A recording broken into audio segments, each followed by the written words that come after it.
அல்ஹம்துலில்லாஹ்.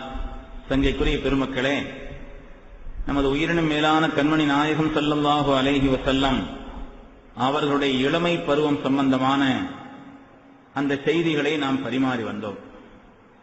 அருமை நாயகம் ஸல்லல்லாஹு அலைஹி வஸல்லம் அவர்கள் தங்களுடைய இளமை பருவத்திலே ஆடு மேய்த்தார்கள். அதேபோல தங்களுடைய இளமையான பருவத்திலே கண்மணி நாயகம் ஸல்லல்லாஹு அலைஹி வஸல்லம் அவர்கள் கஅபாவை கட்டும் பணியிலே அது தொடர்பான உன்னதமான காரியங்களில் ஈடுபட்டார்கள். மக்காவினுடைய வரலாற்று சிறப்புமிக்க ஹில்ஃபுல் ஃபுதூல் என்ற உயர்தரமான அந்த சங்கத்திலே அவர்கள் அங்கத்தினராக இருந்து சிறந்த பணியாற்றினார்கள்.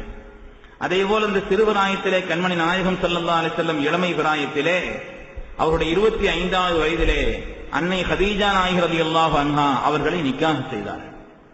பெருமக்களே, இளமையான பருவம் என்பது மனித வாழ்க்கையிலே அல்லாஹு தஆலா வழங்கிய ஒரு பேர் அற்புதம்.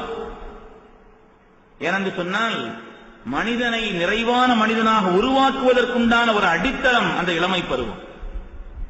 அதிலே செய்ய வேண்டிய பணிகள் ஏராளம் இருந்தாலும் கூட குறிப்பாக அந்த இளமை பருவத்திலே கவனிக்கப்பட வேண்டிய அல்லது இந்த இளைஞர்களை வழிநடத்த வேண்டியவர்கள் கவனிக்க வேண்டிய அடிப்படையான விஷயம் என்னவென்று சொன்னால் அவர்கள் யாரிடத்தில் பழகுகிறார்கள் என்பதிலே கவனம் வேண்டும்.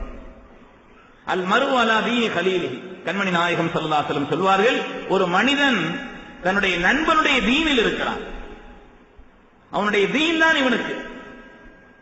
குர்ஆன் ஷரீஃபிலே அல்லாஹ் தஆலா நல்ல நட்பின் காரணத்தினால் ஏற்பட்ட உயர் விளைவையும் கெட்ட நட்பின் காரணத்தினால் ஏற்பட்டுவிட்ட இழிவையும் அல்லாஹ் தஆலா பல இடங்களில் சொல்லி காண்பிக்கிறான். ஹதீஸிலேயும் பல செய்திகள் வருகிறது. சுஹ்பத்தே சாலிஹி துரா சாலிஹி குனத், சுஹ்பத்தே சாலிஹி துரா சாலிஹி குனத் என்று சொல்வார்கள். நல்லோர்களின் நட்பு நம்மையும் நல்லவர்களாக ஆக்கும், இழிந்தவர்களுடைய நட்பு நம்மையும் அந்த நிலைக்கு கொண்டு சென்றுவிடும்.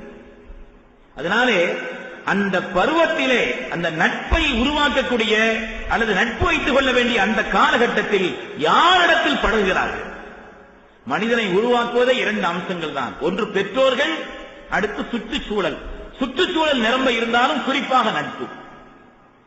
ஒன்று பெற்றோர்கள், அல் வலது சிறுல் வாலித் என்று சொல்வார்கள். பிள்ளைகள் என்பது பெற்றோர்களின் ரகசியம். நாம் அந்த பிள்ளையை உருவாக்குகின்ற நேரத்தில் எந்த குணத்தில் இருந்தோமோ அந்த குணத்தில் பிள்ளைகள் உருவாகிறது. அதனால பிள்ளைங்க ஏதாவது தப்பு செய்து அடிக்க வேண்டியது பிள்ளைகளை இல்லை. பிள்ளைகள் அவர்கள் எந்த குணத்தில் உருவாகிறார்கள்? இரண்டு அம்சங்கள் தான். ஒன்று, நாம் அந்த பிள்ளைகளை உருவாக்கும் நிலையில் அந்த நேரத்தில் எந்த குணத்தில் நாம் இருந்தோமோ அந்த குணத்தில் பிள்ளைகள் உருவாகிறார்கள். இரண்டாவது சுற்றுச்சூழல். பெருமக்களே, அதனாலே இதை நாம் அந்த யாரிடத்தில் பழகிறார்கள், அந்த பழக்கம் நல்லவர்களோடு, சாலிஹீன்களோடு, அருளாளர்களோடு, உலமாக்களோடு, மார்க்க பக்தி உள்ளவர்களோடு, அல்லாஹுவின் பால் நம்மை அன்னிக்க செய்யக்கூடிய கண்மணி நாயகம் ஸல்லல்லாஹு அலைஹி வஸல்லம் முஹப்பத்துல் சாலிஹீன்களுடைய அன்பும் உள்ள அப்படிப்பட்ட நல்லோர்களோடு நம்முடைய பிள்ளைகளுடைய பழக்கத்தை ஆக்கி வைத்தோம் என்று சொன்னால் இரு உலகத்திலும் மகத்தான வெற்றியை பெற்று விடுகிறார்.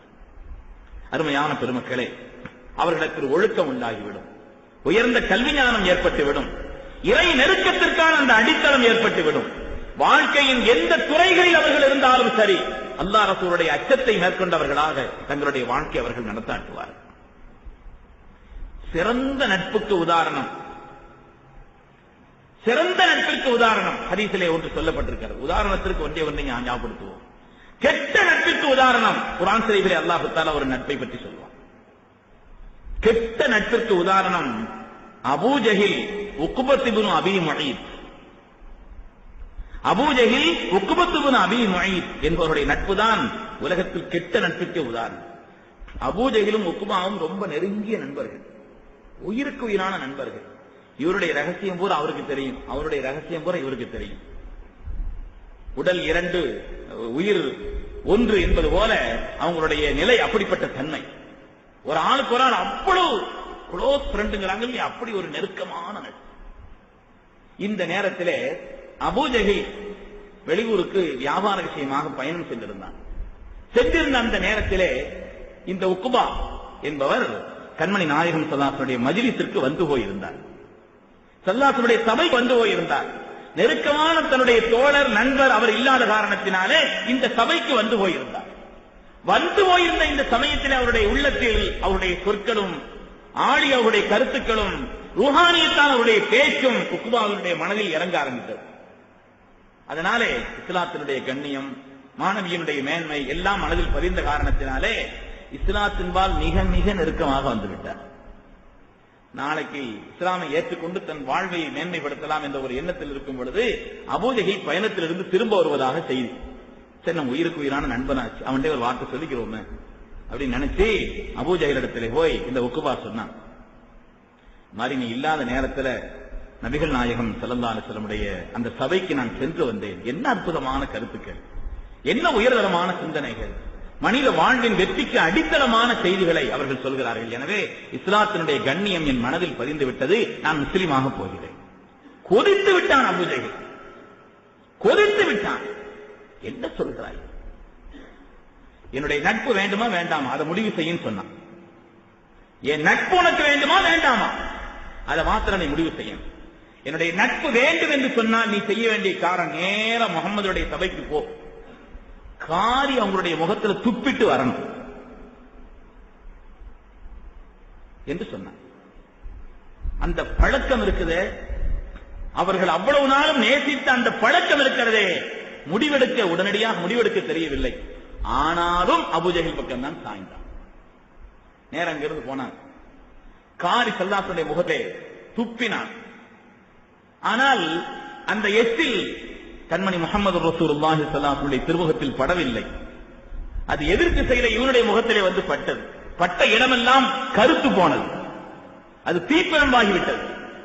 அதிலாவது படிப்பினை பெற்றிருக்க வேண்டும் அவன். அதற்கு பிறகு ஸல்லல்லாஹு அலைஹி வஸல்லம் அவர்களுக்கு கொடுமையான வேதனைகளை செய்வனாக மாறிவிட்டான் இந்த உக்பா. ஸல்லல்லாஹு அலைஹி வஸல்லம் ரொம்ப பெரிய மனவேதனைகளை தந்தவனாக இந்த உக்பா மாறிவிட்டான். பெருமக்களே, குர்ஆன் ஷரீஃபிலே அல்லாஹ் தஆலா அதை பற்றி